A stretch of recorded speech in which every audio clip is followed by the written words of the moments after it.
नमस्कार। यह आकाशवाणी है। अभी आप मनोज कुमार शर्मा से समाचार सुनेंगे।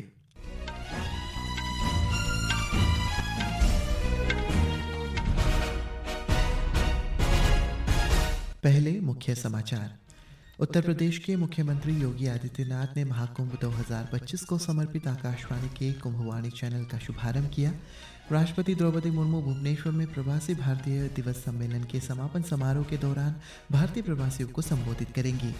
विदेश मंत्री डॉक्टर एस जयशंकर ने कहा, लैंगिक समानता और महिलाओं का विकास भारत की विदेश नीति का अभिन्न अंग है। छत्तीसगढ़ के बीजापुर जिले में 13 माओवादियों ने आत्मसमर्पण किया और महिला क्रिकेट में आयरलैंड ने राजकोट में 3 वनडे मैचों की श्रृंखला के पहले मैच में भारत के खिलाफ पहले बल्लेबाजी करने का फैसला किया। अब समाचार विस्तार से। उत्तर प्रदेश के मुख्यमंत्री योगी आदित्यनाथ ने आज प्रयागराज में महाकुंभ 2025 को समर्पित आकाशवाणी के कुंभवाणी चैनल का शुभारंभ किया। इस अवसर पर बोलते हुए मुख्यमंत्री ने विश्वास व्यक्त किया है कि कुंभवाणी न केवल लोकप्रियता की नई ऊंचाइयों को छुएगी, बल्कि महाकुंभ की भावना को दूरदराज के गांव तक भी पहुंचाएगी, जहां के कई लोग अपनी इच्छा के बावजूद शारीरिक रूप से इस कार्यक्रम में शामिल नहीं हो पाते हैं।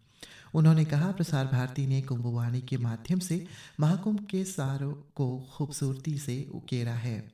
योगी आदित्यनाथ ने कहा, महाकुंभ जाति, पंथ और भेदभाव से परे है और एकता का संदेश देता है। इस अवसर पर उत्तर प्रदेश के मुख्यमंत्री ने कुंभ मंगल धुन का भी शुभारंभ किया। सूचना एवं प्रसारण राज्य मंत्री डॉक्टर एल मुरुगन वर्चुअली कार्यक्रम में शामिल हुए और रेडियो चैनल शुरू करने के लिए मुख्यमंत्री का आभार व्यक्त किया। प्रसार भारती के अध्यक्ष नवनीत कुमार सहगल ने कहा है कि प्रसार भारती ने दूरदर्शन के माध्यम से महाकुंभ के लाइव प्रसारण और आकाशवाणी के माध्यम से लाइव प्रसारण के लिए विस्तृत व्यवस्था की है। इस अवसर पर प्रसार भारती के CEO Gaurav Dwivedi, DG Akashvani doctor Pragya Paliwal गौर, डीजी दूरदर्शन कंचन प्रसाद, डीजी डीडी न्यूज़ प्रिया कुमार और वरिष्ठ अधिकारी भी उपस्थित रहे। प्रयागराज में महाकुंभ का आयोजन 13 जनवरी से 26 फरवरी तक किया जा रहा है। पौष पूर्णिमा पर पवित्र अमृत स्नान के साथ महाकुंभ आरंभ होगा और महाशिवरात्रि के दिन अंतिम अमृत स्नान के साथ ही यह संपन्न होगा। राष्ट्रपति द्रौपदी मुर्मू भुवनेश्वर के जनता मैदान में आज शाम आयोजित 18वें प्रवासी भारतीय दिवस सम्मेलन में शामिल होने के लिए वहां पहुंच गई है। सम्मेलन में उनका स्वागत केंद्रीय विदेश मंत्री डॉक्टर सुब्रमण्यम जयशंकर और कई गणमान्य व्यक्ति ने किया। विदेश मंत्री डॉक्टर सुब्रमण्यम जयशंकर ने कहा है कि जब तक मानव जीवन की मूलभूत आवश्यकताओं को पूर्ति नहीं की जाती, तब तक पूर्ण विकास के लक्ष्य को हासिल नहीं किया जा सकता। श्री जयशंकर ने कहा है कि लैंगिक समानता और महिला विकास भारत की विदेश नीति और अंतर्राष्ट्रीय संबंधों का अभिन्न अंग है। भुवनेश्वर में आज प्रवासी भारतीय दिवस के चौथे सत्र की अध्यक्षता करते हुए उन्होंने ये बात कही। इस अवसर पर उन्होंने प्रवासी दिवस, महिला नेतृत्व और प्रभाव का जश्न, नारी शक्ति विषय पर चर्चा करते हुए महिलाओं से जुड़े विभिन्न मुद्दों पर चर्चा की है। आज 18वें प्रवासी भारतीय दिवस सम्मेलन का आखिरी दिन है। सऊदी अरब के जाने माने भारतीय चिकित्सक डॉक्टर सैयद अनवर खुर्शीद को प्रवासी भारतीय सम्मान पुरस्कार 2025 से सम्मानित किया जाएगा, जो भारत सरकार द्वारा प्रवासी भारतीयों को दिया जाने वाला सर्वोच्च सम्मान है। ये पुरस्कार स्वास्थ्य देखभाल, सामुदायिक कल्याण और भारत और सऊदी अरब के बीच संबंधों को मजबूत करने में उनके उल्लेखनीय योगदान के लिए दिया जाएगा। दिल्ली विधानसभा चुनाव की अधिसूचना जारी कर दी गई है। इस अधिसूचना के जारी होने के साथ ही 70 सीटों के लिए नामांकन प्रक्रिया शुरू हो गई है। 17 जनवरी तक उम्मीदवार अपना नामांकन भर सकते हैं। नामांकन वापस लेने की अंतिम तिथि 20 जनवरी रहेगी। मतदान 5 फरवरी और मतगणना 8 फरवरी को होगी। भारतीय जनता पार्टी और आम आदमी पार्टी ने आज पूर्वांचली मतदाताओं को लेकर एक दूसरे पर आरोप प्रत्यारोप लगाए। दिल्ली भाजपा अध्यक्ष वीरेंद्र सचदेवा ने आम आदमी पार्टी पर पूर्वांचली लोगों को फर्जी मतदाता बताते हुए आरोप लगाया है। आम आदमी पार्टी संयोजक अरविंद केजरीवाल ने भाजपा पर मतदाता सूची से पूर्वांचली लोगों के नाम हटाने की कोशिश करने का आरोप लगाया। दिल्ली में संवाददाता सम्मेलन को संबोधित करते हुए श्री केजरीवाल ने कहा है कि वे चुनाव आयोग के पास शिकायत करने गए थे कि भाजपा रोहिंग्या के नाम पर पूर्वांचली मतदाताओं के वोट काट रही है। इस बीच भाजपा सदस्यों ने पूर्वांचली मतदाताओं के खिलाफ श्री केजरीवाल की कथित टिप्पणी के विरोध में आज नई दिल्ली में अशोक रोड से अरविंद केजरीवाल के आवास तक पूर्वांचल सम्मान मार्च निकाला।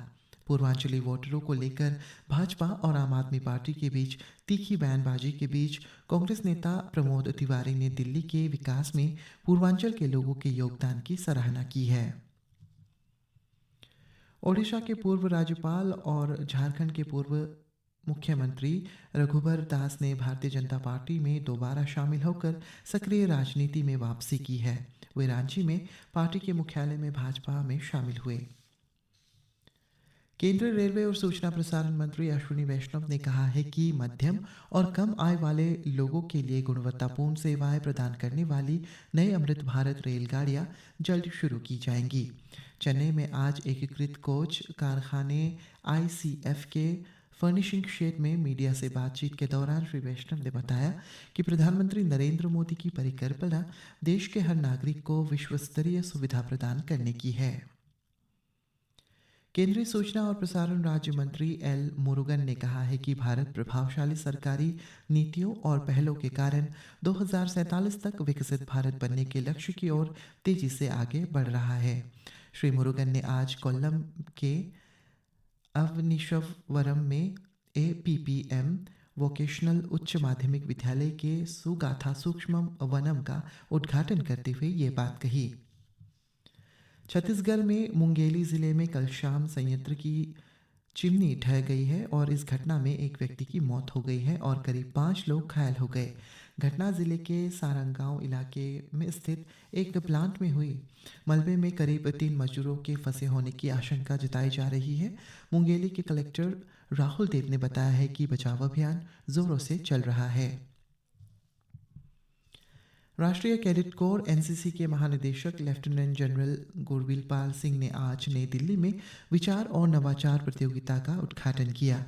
इस अवसर पर उपस्थित लोगों को संबोधित करते हुए उन्होंने कहा है कि यह मंच युवा कैडेटों को अपने विचार और नवाचार प्रस्तुत करने में सहायता उपलब्ध कराएगा। अमेरिका में लॉस एंजलिस के जंगलों में लगी अनियंत्रित आग से 10 लोगों की मृत्यु हो गई है। लगातार बढ़ती आग को देखते हुए लॉस एंजलिस काउंटी के लगभग 1,80,000 लोगों को इलाका खाली करने का आदेश दिया गया है। भारत ने राफेल तूफान के बाद क्यूबा को मानवीय सहायता दी है। विदेश मंत्रालय के प्रवक्ता रणधीर जायसवाल ने सोशल मीडिया पोस्ट में कहा है कि एंटीबायोटिक्स, दर्द निवारक, ORS और मांसपेशियों को आराम देने वाली दवाओं सहित आवश्यक दवाओं की एक खेप आज क्यूबा भेजी गई है। दिल्ली और आसपास के इलाकों में घने कोहरे के कारण प्रयागराज एक्सप्रेस, संपूर्ण क्रांति एक्सप्रेस और श्रम शक्ति एक्सप्रेस सहित दिल्ली में आने वाली लगभग 26 रेलगाड़ियां देरी से चल रही है। महिला क्रिकेट में भारत और आयरलैंड के बीच राजकोट में खेले जा रहे 3 मैचों की एक दिवसीय श्रृंखला का पहला मैच आयरलैंड ने भारत को जीत के लिए 239 रन का लक्ष्य दिया है। आयरलैंड की गेबी लुइस ने सर्वाधिक 92 रन बनाए। मलेशिया ओपन बैडमिंटन टूर्नामेंट के कुआलालंपुर में आज भारत के चिराग शेट्टी और सात्विक साईराज रेंकी रेड्डी की जोड़ी का सामना क्वार्टर फाइनल में मलेशिया के ओंग यूसिन और TOEE से हो रहा है। ये मैच भारतीय समयानुसार शाम 4:40 पर शुरू हुआ। इससे पहले भारतीय जोड़ी ने राउंड 16 में मलेशिया की अयूब अर्जियन और टेन वी क्योंग की जोड़ी को सीधे सेटों में 21-15, 21-15 से हराया था। अन्य सभी भारतीय खिलाड़ी अपने अपने मैच हारकर बाहर हो गए हैं। और अंत में मुख्य समाचार एक बार फिर। उत्तर प्रदेश के मुख्यमंत्री योगी आदित्यनाथ ने महाकुंभ 2025 को समर्पित आकाशवाणी के कुंभवाणी चैनल का शुभारंभ किया। राष्ट्रपति द्रौपदी मुर्मू भुवनेश्वर में प्रवासी भारतीय दिवस सम्मेलन के समापन समारोह के दौरान भारतीय प्रवासियों को संबोधित करेंगी। विदेश मंत्री डॉक्टर एस जयशंकर ने कहा, लैंगिक समानता और महिलाओं का विकास भारत की विदेश नीति का अभिन्न अंग। छत्तीसगढ़ के बीजापुर जिले में 13 माओवादियों ने आत्मसमर्पण किया। और महिला क्रिकेट में आयरलैंड ने राजकोट में 3 वनडे मैचों की श्रृंखला के पहले मैच में भारत के खिलाफ पहले बल्लेबाजी करने का फैसला किया। इसी के साथ ये समाचार बुलेटिन समाप्त हुआ। नमस्कार।